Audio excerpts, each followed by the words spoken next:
Welcome to episode 17 and the third in this short series of specials looking at Tales from Waterloo. It's quite a short one this week. We'll have one or two more of these and then we'll resume working through all of the British Waterloo regiments in action in 1815. I hope you enjoyed the previous special episodes on the Colonel Quentin scandal and the extraordinary life of Park Neville. This week's episode is a little bleak, I'm afraid, but I hope you find it interesting. We begin on the 18th of June 1815, but not at the Battle of Waterloo, rather at the nearby town of Hull, 8 miles to the west of the main Allied position, where, wary of a French flanking manoeuvre in that direction, Wellington had positioned his reserve. This reserve numbered 17,000 men, a sizable force, and included an entire brigade of British infantry under Major General George Johnston, comprising the 1st Battalion of the 54th Foot and the 2nd Battalions of the 35th, 59th and 91st. Despite being only 8 miles away, it's reported that through some quirk of the wind, the troops at Hull heard no gunfire throughout the day at Waterloo. They sat idle, and after the war was over, the brigade's inclusion in the roll of recipients for the Waterloo Medal would rankle, not only among those troops who had been present and suffered dearly, but from Wellington himself, who was irritated by what he construed as an inept misreading of his orders. However, this debate regarding the medal's award to those at Hull would prove rather moot for one of the battalions, the 59th 2nd Nottinghamshire Foot, also known as the Lily Whites, for half of their number would be dead in just a few months. This battalion, the second of the regiment, consisted largely of Peninsular veterans who'd fought first with Sir John Moore in the Corunna campaign and then returned to finish the war under Wellington. They'd fought at Vittoria and then suffered particularly heavy losses at the siege of San Sebastian through the summer of 1813.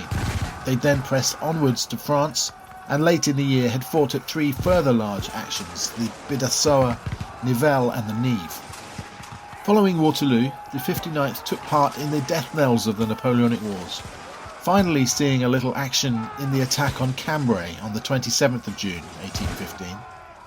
The defence of the town by the French garrison was half-hearted, to say the least, and Private Dennis McHonahan had the dubious honour, or very poor luck, of being the battalion's only casualty and their last ever to fall in a Napoleonic battle.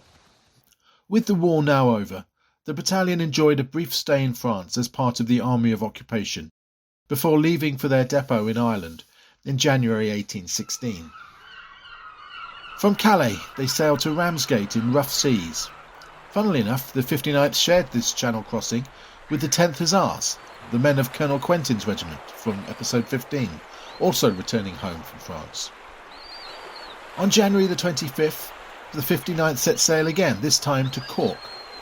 For this voyage, the battalion was divided up and ordered into different transport ships. 5 companies comprising 16 officers, 287 men, 33 wives and 38 children were squeezed into the cramped decks of the Seahorse, a creaking vessel built in 1784. It had a crew of 17 and was skippered by a Captain James Gibbs. The remaining companies, 317 men, boarded the Lord Melville, along with troops from the 62nd Foot. A third ship, Boadicea, joined the convoy carrying men from another regiment, the 82nd Foot. It's hard to imagine the feelings of happiness and relief which must have prevailed among those soldiers of the 59th aboard, men who, after 8 years of fighting, were finally going home to loved ones in peace. The wives, who had travelled with their husbands, sharing all the privations of campaigning, could look forward to an end, once and for all, to those cruel days of marching across Europe, laden with baggage and their infants, and enduring the sufferings of camp life. In the late afternoon of Sunday, the 28th of January, the convoy passed the Lizard Lights on the tip of Cornwall and headed out into the Irish Sea. On the following day, strong winds began to blow and the waves began to swell. Land was sighted, and John Sullivan, the mate aboard the Seahorse and the only man with a detailed knowledge of the Irish coastline looming ahead, climbed the fore-rigging to get a better view of the land. In the terrible conditions, he lost his grip and fell into the forecastle, breaking his arms and legs and dying 3 hours later. This did not bode well for what was to come.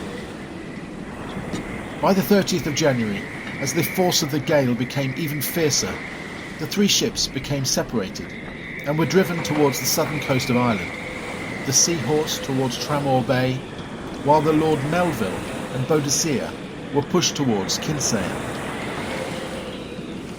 Around 10 a.m, the fore topmast of the Seahorse snapped and fell overboard, breaking the back and thigh of a crewman in the process. Captain Gibbs desperately tried to halt the ship's terrifying progress towards the rocky coast by dropping both anchors.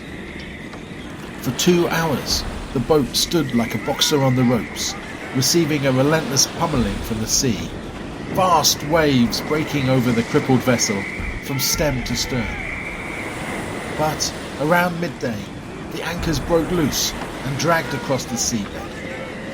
The ship was blown towards the shore as the storm became even more frenzied. Within 10 minutes she had become stuck on rocks off Tramore Bay, about a mile from the shore. Her rudder snapped off and more masts fell into a tangle of rigging and splintered oak. The ship was now stuck, utterly helpless, while the icy wind screamed and towering waves crashed down across the deck. The creaking timbers of the old Seahorse could take only so much punishment, and in a terrifying instant the ship split in two and crumbled into the sea, all 394 passengers and crew being washed into the icy surf. Few would make it to the shore alive. All the women and children drowned. But among the survivors was the skipper of the ship, Captain Gibbs, who in the following year published an account of the horror. It was a most awful scene. 394 souls on board, all clinging to different parts of the wreck. One officer's wife with 3 children clasped to her breast resigned herself to her fate between decks. Women were heard encouraging their husbands to die with them. There was not the least disturbance among them, most of them ejaculating prayers. After she parted, we were all washed off, except about 30 that were clinging to the fore-rigging. About 1:30, the fore part of the ship upset, and the foremast was carried away, and shortly after, all was washed off. About 60 in all reached the shore, but from the want of assistance, only 4 officers, 25 soldiers, 2 of whom were since dead, Captain Gibbs and 2 seamen were saved. Meanwhile, the rest of the 59th aboard the Lord Melville had been blown some 95 miles east before also becoming caught on rocks outside Kinsale Harbour. Faced with the same towering waves crashing over the snared vessel, gradually hammering it to pieces, it was decided to lower the ship's small boat and to allow some of the women and children at least the chance of escape. 2 officers' wives, a sergeant's wife and child, and a few servants, crew and soldiers of the 59th crammed into the boat and tried to push for shore. The small boat was seen to gain almost half distance to safety when, to the horror of those watching from the decks of the Lord Melville, it was swamped by a giant wave and disappeared. Only 1 sailor made it ashore alive. Those left on the ship now waited helplessly, expecting with every crushing wave for the ship to disintegrate and wash them to their deaths. However, unlike at Tramore, the ship held together, and the storm, though continuing to howl, abated to a degree that a line was successfully passed to the rocks higher up the headland, where Kinsale men were waiting to assist. It was decided to attempt a crossing to safety along this line. One by one, painfully slowly, Each man made his way along the cable, through the crashing spray, to safety. And in this way, eventually, all were rescued. Out to sea, the brig Boadicea had managed to lay her anchors, and as night fell, a light could be seen from her topmast as she waited to see out the storm. After midnight, however, this light was suddenly seen to disappear, and the next day the nearby beaches were found to be covered in wreckage and corpses.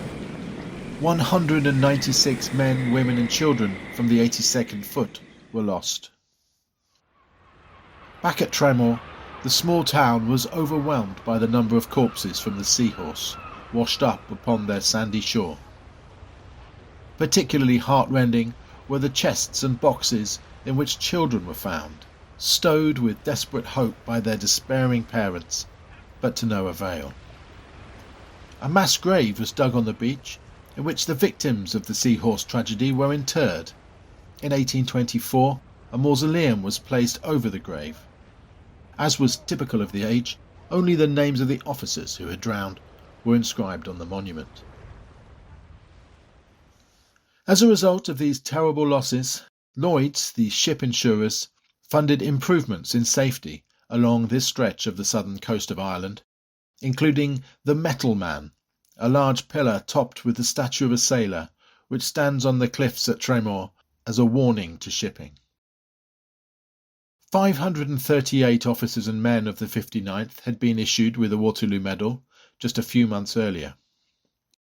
The battalion then lost 303 of those men, 53%, in the Seahorse and Lord Melville disasters. It seems a cruel twist of fate that a regiment which had been spared the horror of Waterloo and had sat quietly through the 18th of June 1815 in the small town of Hull should then lose more men killed than any British regiment present in the battle. On April the 24th, 1816, just a few months after the shipwreck, the 2nd Battalion of the Lily-Whites, who had earned such glory in the Peninsular War and played their part in the Waterloo campaign, was quietly disbanded. Some of those men, lucky enough to not have been aboard the Seahorse, were transferred to the 1st Battalion. The following year, 1817, that remaining battalion was posted to India, where, as we've heard so many times before, large numbers of men died in pandemics of cholera and dysentery. It seemed fate really conspired to make survival extremely difficult for those poor men of the 59th. Next time, we'll look at another catastrophe, this time a military one, in the disastrous failed attempt to storm the Dutch fortress of Bergen-op-Zoom in 1814. The reason I wanted to have a quick look at this battle is that many of the troops involved would be at Waterloo the following year, and when we come to look in detail at those units, it will hopefully be useful to refer back to this episode and avoid repeating myself too often. So, I hope you found the sad tale of the 59th and the Seahorse of interest, and we'll come back for more coastal calamity next time at Bergen. Until then, please like and subscribe, and thank you very much for listening.